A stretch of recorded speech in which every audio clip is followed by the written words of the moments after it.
ရီးစားများတွေဆိုပြီးပြောနေကြတဲ့သူတွေကိုစီဒိုနာဟိုတယ်ပိုင်ရှင်သားနဲ့တွဲပြပြီးတကွဲပြလိုက်တဲ့နော်ဘော်ရဲတာ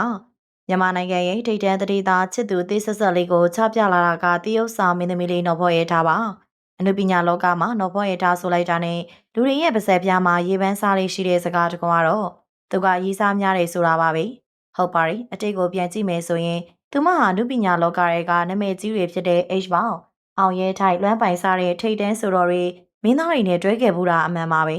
ဒီလိုချစ်ရေးတဲ့နေများခဲ့တာကြောင့်လေချို့ပရိသတ်တွေကသူမကိုပလေးကဲလို့တောင်မှသမုတ်ခဲကြပါတယ်ဒါပေမဲ့ဒီရဲ့ပိုင်းမှာထွက်ပေါ်လာတဲ့သတင်းတွေကတော့အိတ်ဝေဖန်သူတွေအားလုံးရဲ့ပါဇက်ကိုပိတ်သွားစေခဲ့ပါတယ်။ဘာကြောင့်လဲဆိုတော့နဘောရထားရဲ့လက်ရှိချစ်ကီလန်က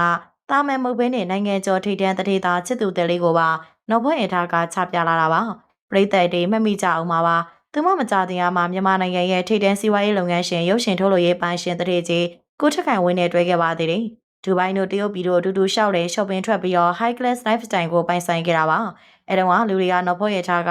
ချစ်သူတထေကြီးနဲ့လက်ထက်တော့မယ်လို့ထင်ခဲ့ကြတာပါ။ဒါပေမဲ့တော့ဘောရထားချစ်သူထိတ်တန်းတထေကြီးထက်ခိုင်ဝင်းနဲ့လက်ခွဲပုံရပါတယ်။အခုလူမှုကွန်ရက်မှာပြန့်နှံ့နေတဲ့ပုံတွေရသူမရဲ့လက်ရှိချစ်သူဟာရန်ကုန်မြို့ရဲ့ထင်ရစာအုပ်တစ်ခုဖြစ်တဲ့စီဒိုနာဟိုတယ်ကြီးရဲ့ပိုင်ရှင်တထေသားဖြစ်နေတာပါပဲ။ဒါကအေးစားကောင်ကိုထက်ခိုင်ဝင်းထက်တာပို့ပြီးကျေဝချမ်းသာတဲ့ပို့ပြီးရှင်ဝါကြီးတဲ့တိုင်ဝိုင်းနဲ့လက်တွဲလိုက်တာဖြစ်ပါတယ်။ဒါပြင်တပုံတွေမှာမြင်တွေ့ရတဲ့အတိုင်းဒီကောင်လေးဟာငွေကြီးချမ်းသာရုံသာမကဘဲနဲ့ရုပ်ရည်ကလည်းကိုရီးယားမင်းသားတယောက်လိုတန့်ပြန်ချုံမွနေတာတွေ့ရပါတယ်။တော့ဘော်ရထားနဲ့ရှင်လာရင်တကယ်ကိုလည်းဖိတ်ညင်လို့နေစုံနေပါပဲ။တတိတယောက်နဲ့ပြတ်သွားရင်တောင်မှနောက်ထပ်ပုံမိုက်တဲ့တတိတယောက်ကိုရအောင်ယူနိုင်တဲ့သူမရဲ့ဆွဲဆောင်မှုကတော့တကယ်ကိုမှလေးစားစရာပါပဲ။စီရိုနာဆိုတာရန်ကုန်ရဲ့ထင်ရနေရမလို့ဒီတိုင်းဝိုင်းနဲ့လက်တွဲခွင့်ရတာဟာသူမရဲ့အမှုပညာပုံရိပ်ကိုပါပို့ပြီးတောက်ပလာစေတာသိကြပါပဲ။အခုဆိုရင်သူမတို့စုံတွေရဲ့ပုံရိပ်ကလူမှုကွန်ရက်ထက်မှာအားကျစရာအကောင်းဆုံးဖြစ်နေရယူနေပါပြီ။ဒီနေရာမှာလူတွေကမျိုးမျိုးဝေဖန်ပြောဆိုနေကြပါတယ်။တယောက်ပြီးတယောက်ပြောင်းတွဲတာပဲရီးစားများလိုက်တာလွန်ရောဆိုပြီးnegative comment တွေပေးနေကြတာတွေ့ရပါတယ်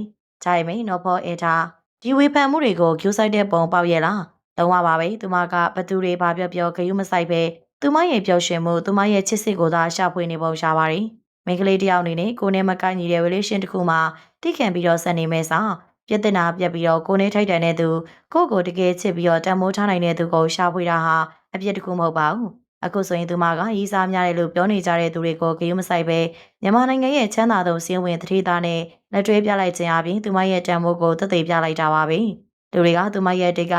ရီးစားစင်းကိုရည်တွက်နေချိန်မှာသူမကတော့လက်ရှိပစ္စုပန်မှာအဆင့်မြင့်ဆုံး lifestyle နဲ့ပျော်ရွှင်နေပါတယ်။ဒါကဝေဖန်သူတွေကိုစကားနဲ့ရှင်းပြနေစရာမလိုပဲအလုံးနဲ့သက်သေပြလိုက်တဲ့တကွက်လို့ဆိုရမှာပါ။ကဲပရိသတ်ကြီးနော်ဘော်ရထားရဲ့ထိတ်တန်းတတိသားနဲ့တွေကသူမချပြလိုက်တဲ့ခြေရေးပေါ်မှာဘလို့မြင်ကြလဲ။သူမကရီးစားများသူလားဒါမှမဟုတ်ကိုယ့်ဘော့အတွက်အကောင်းဆုံးကိုမရမချင်းရှာဖွေရတဲ့တတိရှိသူလားမိမိရဲ့မြင်လေးကိုလည်းပြောခဲ့ပေးပါအောင်ရှင်။